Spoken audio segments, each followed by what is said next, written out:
السلام آواز علیکم آ بھائی رہی صاحب، ہے آپ کو؟ ہاں آپ دوبارہ بات کرو. جی. تو تو اکیڈمی میں میں جو ہے چلے وہ گئے، کیا انجینئر ہوا؟ صاحب، ہوں. ہاں تو اکیڈمی میں گیا، وہاں پہ میری گفتگو ہوئی انجینئر صاحب سے، تو ان سے کچھ سوال میں نے کیے، تو اس کا جو مجھے جواب ملا تو مجھے بڑا جو ہے میرا دل بہت مطلب افسردہ ہوا، اور اچھا. کافی جو ہے مجھے بڑا دکھ ہوا، کیونکہ میں ان سے یہ امید نہیں رکھتا تھا کہ وہ اس طرح کا جواب دیں گے. آپ کراچی انہی سے کے اٹھ کے ادھر گئے سوالات تھے، کا جہلم جواب. گئے تھے؟ جی سر، بالکل بالکل. میں کیوں بھائی، اسپیشلی جو ہے کیوں وہ اتنا جہلم گیا تھا. خواری کرتے ہو؟ وہ کوئی اس کی کیا ویلیو ہے؟ سر کراچی سے ویلیو اٹھ کے وہ کس کوئی چیز بھی ہو نا تو اس کے دیکھنے کے لیے جاتے ہیں انسان. وہ کیا چیز ہے بھائی؟ بات یہ اصل میں بات یہ ہے کہ بہت ساری چیزیں جو مجھے نہیں پتا تھی. اچھا. مجھے الف بے نہیں پتا تھی، تو مجھے وہاں سے، میں آج بھی اس چیز کو ایکسیپٹ کرتا ہوں کہ مجھے بہت ساری چیزیں ایسی ہیں معلومات جو الف بے جو میں اس ٹریک پہ آیا، وہ شاید وہی ریزن ہے میرا، ورنہ اچھا. میں شاید یہاں تک نہیں پہنچ سکتا. آپ تک جو میں ٹھیک. پہنچا ہوں تو شاید اسی وجہ سے پہنچا ہوں کہ میں صحیح. اختلافی باتیں اور یہ ساری چیزیں کنٹینیو کرتے کرتے جو تک پہنچا. تو یہ ساری بات تھی. وہ سوال کچھ ایسا تھا کہ انجینئر جی. صاحب یہ کہتے ہیں کہ جس نے جو ہے وہ وقت کے امام کی بیعت، جو وقت کے امیر کی بیعت کے بغیر مرا، وہ جاہلیت کی موت مرا. ہوں. یہ وہ ایک سوال بہت مطلب بتاتے ہیں، وہ ہوں. حدیث بتاتے ہیں. اور پھر وہ ایک حدیث یہ پڑھتے ہیں کہ بقول ان کے کہ مولا علی نے جو ہے وہ 6 مہینے تک بیعت کی خلیفہ ہوں. اول کی. تو میں نے جو سوال ان سے کیا تھا وہ میں نے یہ کیا تھا، آپ کہتے ہیں کہ ایک طرف تو آپ یہ حدیث بتاتے ہیں کہ جس نے وقت کے امیر کی بیعت نہیں کی وہ جاہلیت کی، اور پھر آپ مجھے صرف اتنا بتا دیں کہ بی فاطمہ سلام اللہ علیہ کا وقت کا امیر یا امام کون تھا. ہاں. تو اس پہ انہوں نے بڑی جو انہوں نے جو جواب دیا اس سے میرا بڑا دل دکھا. تو پھر جو ہے مجھے ہوں. مجبوراً میں نے کہا میں حسن اللہ یاری صاحب سے اس کا وہ کروں گا کہ بات کروں گا کہ کیا اس کا، بالکل. کیا یہ حدیث صحیح ہے.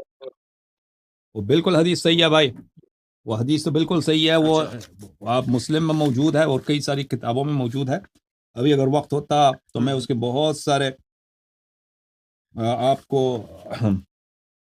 اس کے حوالے دکھا دیتا. اچھا، یہ جو روایت ہے یہ عبداللہ بن عمر سے روایت ہے. جی جی، عبداللہ ابن عمر سے روایت ہے. جی ہاں. اس کے اچھا، علاوہ بھی کوئی اور صحابی ہے جن کی روایت ہے؟ وہی کافی ہے بھائی. اگر اور صحابی مجھے ابھی میں دیکھتا ہوں، اگر اور صحابی مجھے ملے وہ دکھا دوں گا، لیکن وہ عبداللہ ابن عمر بھی کافی ہے. اس نے صحابہ کے مجمع میں یہ حدیث نقل کیا. اس نے کوئی ایسا تو جگہ میں پہ تو نقل نہیں کیا کہ بھائی وہ پھر وہ بھی اچھا. ثقہ ہے آپ لوگوں کا. ملاحظہ فرمائیے عزیزو، یہ کتاب ہے صحیح مسلم، چاپ دار الفکر. یہ کتاب چھپی ہے سنت 2010 میں. یہ صفحہ نمبر 942، کتاب الامارہ. روایت یہ ہے 1851. عبداللہ ابن عمر روایت کرتے ہیں، سمعت رسول اللہ صلی اللہ علیہ وآلہ وسلم من خلع یدا من طاعت لقی اللہ یوم القیامہ لا حجت لہ. جو طاعت سے ہاتھ اٹھاتا ہے، یعنی امیر کے طاعت سے، وہ روز قیامت اللہ سے ملاقات کرے گا، یہ محشور ہوگا روز قیامت، جبکہ اس کی کوئی حجت نہیں ہے، اس کے پاس کوئی عذر نہیں ہے. ومن مات اور جو شخص مرے ولیس فی عنقہ بیعہ، اس کے گردن پر بیعت نہیں ہے. بیعت کس کی ہوتی ہے؟ امام کی ہوتی ہے، خلیفے کی ہوتی ہے. بیعت نہیں ہے، مات میتۃ جاہلیہ، وہ جاہلیت کی موت مرتا ہے. جاہلیت کی موت مرتا ہے. اچھا، اور ہمیں پتہ ہے کہ جاہلیت کس کو ایک چیز بولتے ہیں. جی سر. ایک چیز اس میں یہ مجھے ایڈ کرنی تھی. کل جب میں نے اس حدیث کا مطالعہ کیا تو مجھے یہ پتا چلا کہ یہ حدیث تو کو ڈیفینڈ کرنے کے لیے، اگر اس حدیث کا یزید متن کو پورا ڈیفینڈ یہ حدیث واقع تو حرہ کے ہم وقت ہے. کیا یہ بالکل. اگر واقعہ آپ حرہ سوچیں کہ والی اس جو حدیث ہے. آپ کو پتہ چلے نا واقعہ حرہ میں کیا ہوا. واقعہ حرہ میں یہ ہوا بھائی کہ وہ یزید نے حملہ کیا مدینے پر. مسلم ابن عقبہ اس کا سپہ سالار تھا. شام والوں کا لشکر آیا مدینہ پر، اور مدینہ پہ ان لوگوں نے چڑھائی کی. اور مدینہ پہ ان لوگوں نے کیا کیا؟ عورتوں کے ساتھ انہوں نے زنا بالجبر کیا. رسول پاک صلی اللہ علیہ وسلم کے روضے کے اندر، مسجد کے اندر انہوں نے گھوڑے دوڑائے. رسول پاک صلی اللہ علیہ وسلم کے قبر کے ساتھ، ممبر کے ساتھ ان کے گھوڑوں نے پیشاب کیا. اور وہاں پر کئی دن تک اذان نہیں ہوتی تھی، نماز بھی نہیں ہوتی تھی. سعید ابن مسیب جو بہت جلیل القدر تابعی ہیں، وہ فرماتے ہیں کہ میں نے دیکھا اس وقت کہ اب اذان نہیں ہو رہی تھی، تو میں نے دیکھا کہ نبی پاک صلی اللہ علیہ وسلم کے قبر اطہر سے اذان کی آواز آ رہی ہے. جب آزان نہیں ہوئی تھی اس وقت میں، جب اس وقت یزید ملعون کی فوج نے یہ کیا تھا مدینے میں، تو میں نے سنا کہ وہ ان کے قبر اطہر سے اذان کی آواز، یہ غربت تھا مدینے میں، اور یہ بات کہ انہوں نے صحابہ اور مہاجرین انصار کی بیٹیوں کے ساتھ، ان کے بہنوں کے ساتھ زنا بالجبر کیے، اور ہزاروں کے تعداد میں بچے پیدا ہوئے جن کو حرہ کے بچے کہتے تھے، یعنی ریپ کیا بغیر شادی شدہ باکرہ عورتیں، لڑکیاں. یہ تاریخ میں موجود ہے، مخالفین کے کتب میں، شیعوں کی کتب کی کوئی ضرورت ہی نہیں ہے. ابن کثیر نے البدایہ والنہایہ وغیرہ سب میں اس کا ذکر کیا ہے.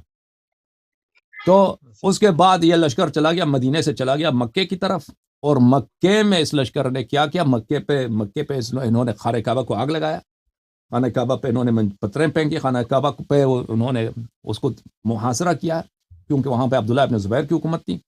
محاصرہ کیا اور وہاں پہ پتھر پھینکتے تھے، وہ پتھر پھینکنے سے وہ خانہ کعبہ میں دراڑیں پڑ گئیں، اس کو بھی انہوں نے توڑا اور پھر آگ بھی لگایا. اچھا، تو یہ اس وقت کی بات ہے.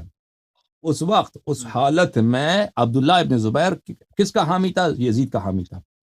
تو اس نے اس وقت مدینے والوں سے کہا کہ آپ تو کافر مریں گے، آپ تو کافر مریں گے، آپ یزید کے خلاف بغاوت کا سوچ بھی نہیں سکتے، یزید تو آپ کا خلیفہ ہے، اس کی بیعت، اس کی اطاعت سے ہاتھ نکالیں گے تو روز قیامت محشور ہوں گے، لا حجت لہ، آپ کے پاس کوئی بہانہ نہیں ہے. اور عبداللہ ابن عمر اس وقت جو تھا بہت معزز صحابی تھا عبداللہ ابن عمر، یعنی سنہ 64 کی بات ہے، یعنی رسول پاک صلی اللہ علیہ وسلم کی وفات سے 50 سال سے زیادہ گزر گئے اس زمانے میں، کربلا کے واقعہ کے 2-3 سال بعد کا واقعہ ہے. اور اس وقت صحابہ جو تھے، مثلا عبداللہ ابن عمر، ان میں صحابہ کے بہت سارے صحابہ تو وفات ہو چکے تھے سنہ 64 میں، اور عبداللہ ابن عمر ایک عمر رسیدہ صحابی ہیں، مکے کے بھی آدمی ہیں، اور یہ جو ہے عمر کے بیٹے ہیں، ان کے والد جو ہے خلیفہ رہ چکے ہیں، تو بہت ان کی عزت ہے، ان کی بات کا بڑا اثر ہے. تو اس لیے وہ اب بھی مثلا کوئی انتخابات ہوتا ہے نا، یا حکومت کے خلاف کوئی تحریک چلتی ہے، تو وہ حضرات جو معاشرے میں اثر رسوخ رکھتے ہیں وہ آتے ہیں حکومت کی طرفداری کے لیے، لوگوں کو آرام کرنے کے لیے. تو اس طرح سے وہ یزید کی جانب سے ایک طرح سے وہ کیمپین چلا رہا تھا لوگوں کو آرام کرنے کے لیے. تو اس نے یہ روایت کیا کہ میں نے رسول پاک صلی اللہ علیہ وسلم سے سنا ہے کہ اگر کوئی شخص بیعت، اس کے گردن پہ یزید اس کو بیعت نہ ہو، اس نے کہا بیعت نہ ہو، لیکن اس سے مراد اس کی یزید کی بیعت ہے، تو روز قیامت اس مشہور ہوتا ہے وہ مرتا ہے جاہلیت کی موت. اب جاہلیت کی موت جو ہے، اس کا مطلب یہ نہیں ہے کہ انجانے کا موت، یعنی مجہول، وہ اس کی موت مجہول ہوتی ہے، ہمیں نہیں معلوم. یہ غلط ترجمہ ہے.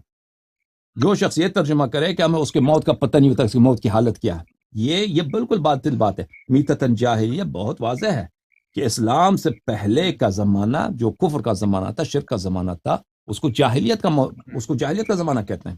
یہ بہت واضح ہے، اس کی جاہلیت کا موت مرتا ہے. ہاں، جیسے ابھی اس کا موت ایسا ہے جیسا وہ مسلمان ہی نہ ہو، کیونکہ اس نے بیعت سے ہاتھ اٹھایا ہے، اس کے پاس بیعت نہیں ہے.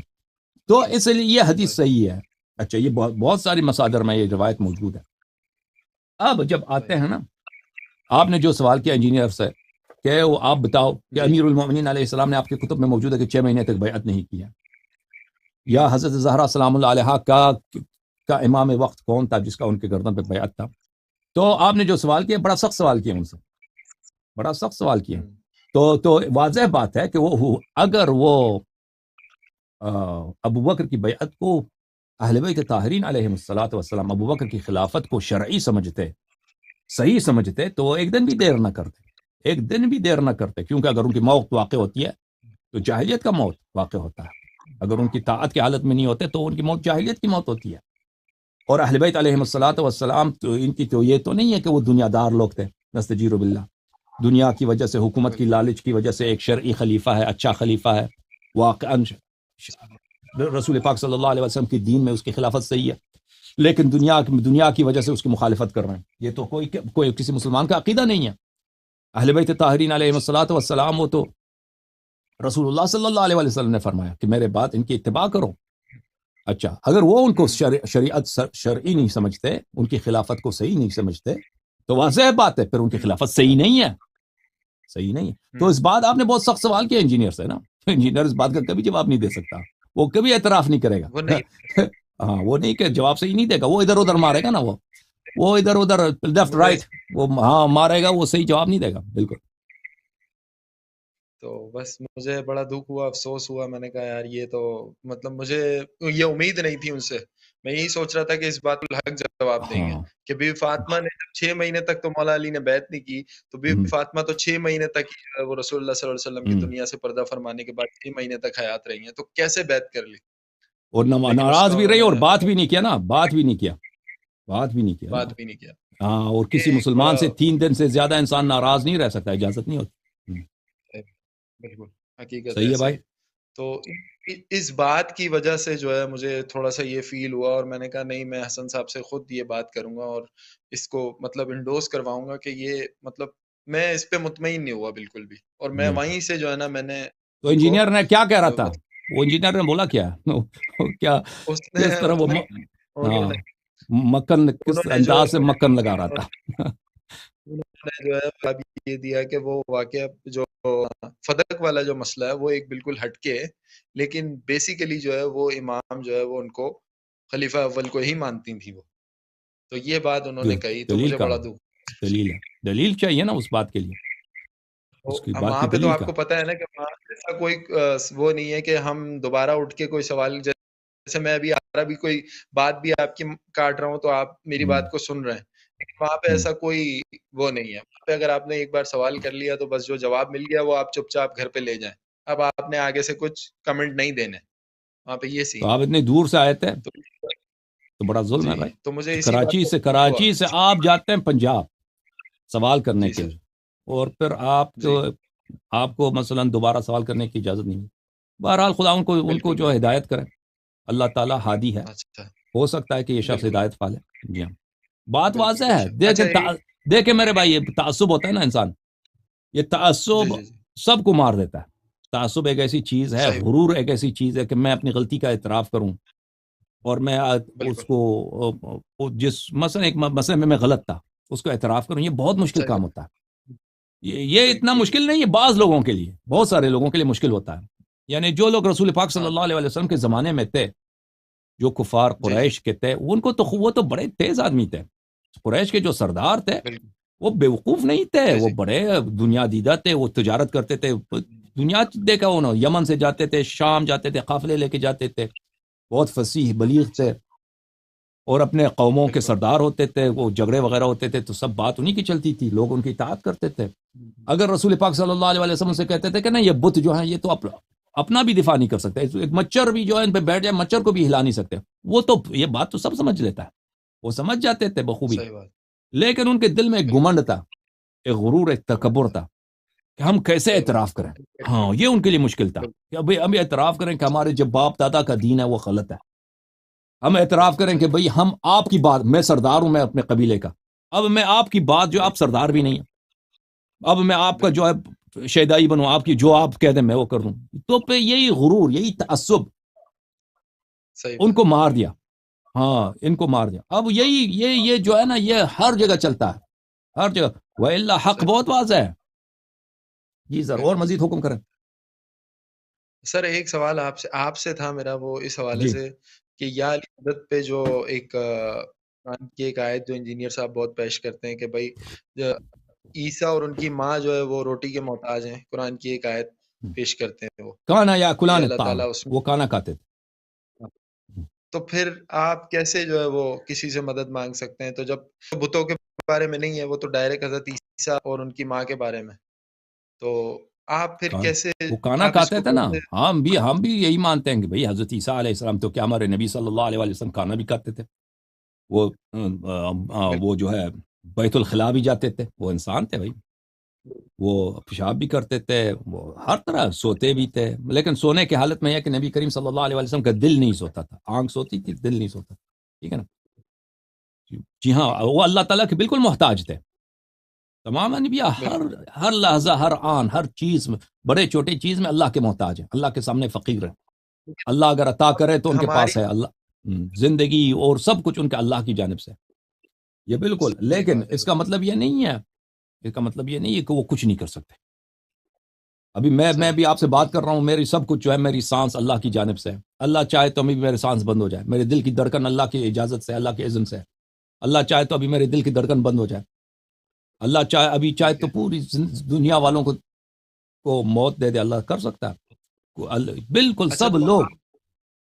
سر جی سر بولیں. آپ سے سوال یہ ہے کہ کوئی قرآن کی آیت مجھے ایسی کوئی بتائیں کہ جس میں میں واضح طور پہ یہ دیکھ سکوں کہ مجھے جو ہے وہ یا علی مدد کہنے میں کوئی قباحت نہ ہو، کوئی ایسی، کیونکہ میں اس چیز میں تھوڑا سا مجھے خود بھی ایک خوف سا لگا رہتا ہے آپ کہ کہیں دیکھیں، ایسا نہ آپ ہو کے کہ ذہن میں جو شبہات ڈالے گئے نا، میں منتظر ہوں. میں چاہتا ہوں کہ جماعت مخالفین کے لوگ یہاں پہ کال کریں نا، وہ جی اپنا پوزیشن یہاں پہ واضح کر دیں کہ وہ کہتے ہیں کہ یہ چیز شرک ہے. پہلی بات ہے کہ اولیاء اللہ سے استمداد کرنا یعنی مدد مانگنا، یہ صرف شیعوں کا کام نہیں ہے بھائی. یہ صرف شیعوں کا خصیصہ نہیں ہے. آپ کے جو بریلی حضرات ہیں سب یا رسول اللہ کہتے ہیں کہ نہیں کہتے؟ جی ہاں، بالکل وہ کہتے ہیں. استمداد کرتے ہیں اولیاء سے، استمداد کرتے ہیں، استغاثہ سر کرتے یا ہیں. جی سر مطلب بولیں. یا کہنا ایک مدد والا جو کانسیپٹ ہم نے جو بنایا ہوا ہے کہ جی اگر کوئی بچہ بھی گر جاتا ہے تو ہم کہتے ہیں یا علی مدد، تو یہ ایک کانسیپٹ، اس کے بارے میں مجھے قرآن سے کچھ ایسا چاہیے کہ میں اگر آگے کسی کو کچھ بتانا، مطلب میں بھی اس کو ابھی ایکسیپٹ کرنے کے لیے میں انتظار میں ہوں کہ مجھے کچھ ایسا کچھ قرآن سے ملے کہ میں اس کو ایکسیپٹ کروں، کیونکہ یہ جی بات مجھے بھی تھوڑی سی آکورڈ لگتی ہے. جی تو آپ بات یہ ہے کہ یہ صرف شیعوں کا عقیدہ نہیں ہے کہ یہ جی جو استمداد کرنا ہے یہ صرف شیعوں کا، یہ جی سب مسلمین کا اس میں یہ کرتے ہیں سوائے وہابی حضرات تو کے. اس میں اب قرآن کی کوئی آیت موجود ہے اس بات حوالے سے؟ میں سمجھ گیا آپ کی بات. جی تو یہاں پر بات یہ ہے کہ کیا اللہ کے سوا کوئی دوسرا شخص مدد کر سکتا ہے؟ یہ تو واضحات میں سے ہے بھائی.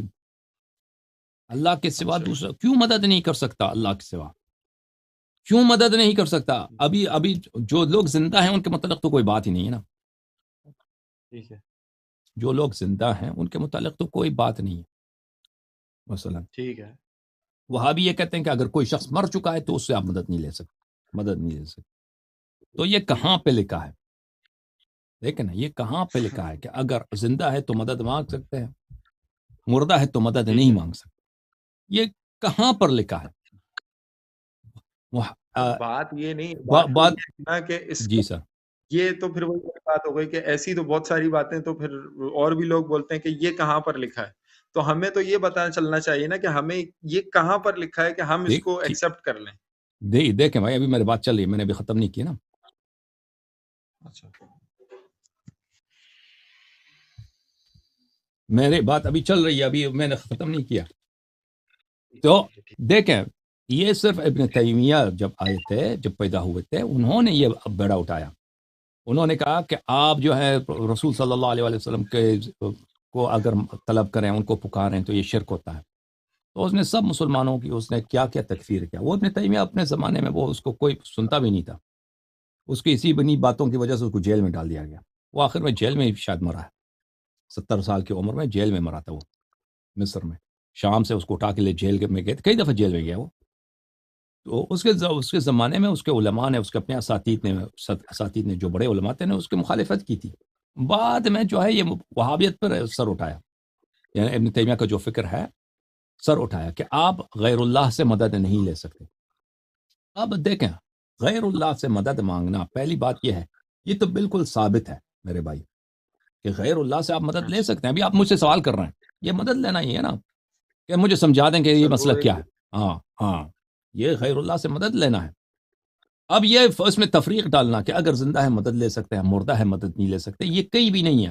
اگر یہ واقعا شرک ہوتا، یہ مسئلہ شرک ہوتا، تو اس کی کوئی حدیث ہوتی، کیونکہ قرآن میں تو آیات بہت ہیں جس آیات سے وہ استدلال کرتے ہیں وہابی، کہ اس میں لفظ ہے دعا یدعو ان الذین تدعون من دون اللہ عباد امثالکم. اس کی ترجمہ وہ اس طرح کرتے ہیں کہ جن لوگوں کو تم پکارتے ہو اللہ کے علاوہ وہ آپ کی طرح عباد ہیں. تو یہ تو صحابہ کے سامنے تھا، مسلمین کے سامنے تھا، علماء کے سامنے تھا. یہ آیا اس کو پڑھتے تھے اس طریقے سے آیات کہ تم اگر اللہ کے علاوہ کسی دوسرے کو پکارو تو وہ تو آپ کی طرح عباد ہیں. تو اگر اس آیت کا یہ مفہوم ہوتا تو ان لوگوں کو کیوں نہیں سمجھ آئی؟ کیوں مفسرین نے کبھی ذکر نہیں کیا اس مطلب کا غیر اللہ کو پکارنا یہ شرک ہوتا ہے؟ صرف 700 سال کے بعد ابن تیمیہ کو یہ بات سمجھ آئی. تو اس سے تو واضح ہے کہ اگر یہ ہوتی کہ غیر اللہ کو پکار نہیں سکتے تو اس کی آیات ہوتی ہیں، اس کی روایات ہوتی ہیں، اس کی وضاحت ہوتی ہے، مفسرین اس کو بات بتاتے ہیں. یا یہ کہ ابن تیمیہ کو غلطی ہے، واضح طور پر ابن تیمیہ کو غلطی ہے، ان آیات کا ترجمہ یہ نہیں ہے. تو کیا غیر اللہ سے ہم مدد لے سکتے ہیں؟ جی ہاں، غیر اللہ سے مدد لے سکتے ہیں. اب قرآن مجید میں کوئی ایسی آیت ہو کہ آپ رسول اللہ صلی اللہ علیہ وآلہ وسلم سے مدد مانگے. میں آپ کو ایک آیت دکھا دیتا ہوں، اس میں کہ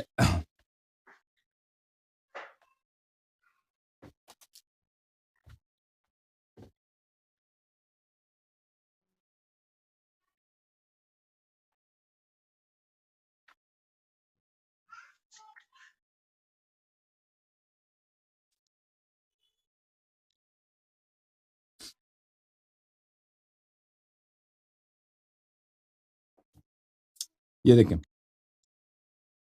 یہ قرآن مجید ہے، سورہ مبارکہ توبہ، اعوذ باللہ من الشیطان الرجیم. یہاں پہ مسلمانوں کی مذمت ہے. وَمِنْهُمْ مَنْ يَلْمِزُكَ فِي الصَّدَقَاتِ. نبی کریم صلی اللہ علیہ وسلم کے دور میں جو مسلمان رہتے تھے، صحابہ یعنی، ان کی مذمت ہے کہ ان میں سے ایسے لوگ ہیں جو آپ کے خلاف بات کرتے ہیں صدقات، زکوٰۃ کے معاملے میں، کہ زکوٰۃ کا جو مال آتا ہے وہ آپ ہمیں نہیں دیتے، آپ دوسروں کو دے دیتے، ہمیں نہیں ملتا. تو اس میں سے آپ کی وہ برائی بیان کرتے ہیں. فَإِنْ أُعْطُوا مِنْهَا رَضُوا. اگر آپ ان کو صدقات دے دیں تو یہ بڑے خوش ہو جاتے ہیں. وَإِنْ لَمْ يُعْطَوْا مِنْهَا إِذَا هُمْ يَسْخَطُونَ. اگر ان کو آپ صدقہ نہ دے دیں، زکوٰۃ نہ دے دیں، زکوٰۃ کی مال سے جو آتا ہے ان کو نہ دیں، تو یہ ناراض ہو جاتے ہیں اور آپ کے خلاف اشارے کرتے ہیں، کنائے کرتے ہیں، برائیاں بیان کرتے ہیں. وَلَوْ أَنَّهُمْ رَضُوا مَا آتَاهُمُ اللَّهُ وَرَسُولُهُ صلی اللہ علیہ وآلہ وسلم. اگر یہ لوگ راضی ہو جائیں ان چیزوں سے کہ وہ چیز جو اللہ ان کو عطا کرتا ہے اور رسول صلی اللہ علیہ وآلہ وسلم عطا کرتا ہے، انسان کو، مسلمین کو راضی ہونا چاہیے ان چیزوں سے جو اللہ اور رسول صلی اللہ علیہ وآلہ وسلم عطا کر دیتا ہے. وقالوا حسبنا اللہ، اور کہتے ہیں کافی ہے ہمارے لیے اللہ. سیؤتینا اللہ من فضلہ ورسولہ صلی اللہ علیہ وآلہ وسلم. بہت قریب، جلد اللہ تعالیٰ ہمیں اپنے فضل سے دے گا اور رسول صلی اللہ علیہ وآلہ وسلم عطا کرے گا. رسول صلی اللہ علیہ وآلہ وسلم عطا کرے گا. بس رسول کا عطا قرآن کریم میں ثابت ہے، اور اس کا رسول کا صلی اللہ علیہ وسلم کا عطا عین اللہ کی عطا ہے. سیؤتین اللہ، اور جلد اللہ تعالی ہمیں عطا کرے گا اپنے فضل سے، اور رسول صلی اللہ علیہ وسلم عطا کریں گے. اگر یہ کہیں تو ان کے یہ ایمان ہے، یہ تقوی ہے، یہ دین ہے. انا الی اللہ راغبون، ہم اللہ تعالیٰ کی طرف لڑتے ہیں اور اللہ تعالیٰ کی امید رکھتے ہیں اور اللہ تعالیٰ کی عطا کی امید رکھتے ہیں. بس رسول صلی اللہ علیہ وسلم کی عطا قرآن مجید میں اللہ کی عطا، اور یہ ثابت ہے، ٹھیک ہے نا. بس رسول صلی اللہ علیہ وسلم کی عطا اللہ کی فضل سے وہ عطا کرتے ہیں، یہ قرآن مجید میں ثابت ہے. یہ آیت منسوخ ہوئی ہو، یہ آیت منسوخ ہے، موت کے بعد وہ عطا نہیں کر سکتے، وہ ہمیں دکھاؤ کہاں سے نسخ ہوا ہے. اگر وہ اپنے حیات میں دے سکتے ہیں، اپنے حیات میں اللہ کے فضل سے دے سکتے ہیں، تو اپنے وفات کے بعد اللہ تعالیٰ نے جو ان کو عزت دی ہے، اللہ تعالیٰ نے جو ان کو مقامات دی ہیں، درجات دی ہیں، ان کے درجات تو ہر روز بلند ہوتے جاتے ہیں، ان کے درجات کم تو نہیں ہوتے.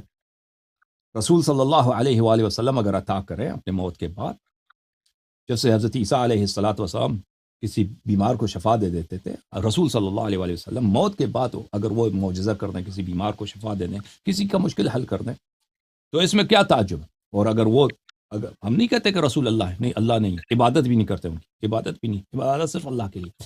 لیکن اگر ہم رسول سے طلب کریں، یا رسول اللہ صلی اللہ علیہ وسلم، آپ کی عطا جو ہے، آپ کی عطا اللہ کی عطا ہے، اور اللہ نے ہمیں حکم دیا ہے کہ آپ کی عطا پر ہم اپنا نظر رکھیں، اپنی امید رکھیں، اور ہم آپ سے چاہتے ہیں کہ آپ ہمیں عطا کریں.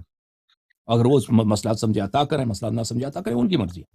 جیسے اللہ ہماری دعا قبول کرے، اللہ کی مرضی ہے، ہمارا کوئی حق نہیں ہے کہ حتماً اللہ ہماری دعا قبول کرے. تو اگر وہ عطا کریں تو یہ قرآن کی روح سے یہ ثابت ہے آپ کی خدمت میں. اب یہ باتیں جو ہے نا، اس کا ریشہ قرآن مجید میں ہے، اس کی جڑ قرآن مجید میں، اس کی تفصیل حدیث میں آپ کو ملے گا، تفصیل حدیث میں ملے گا.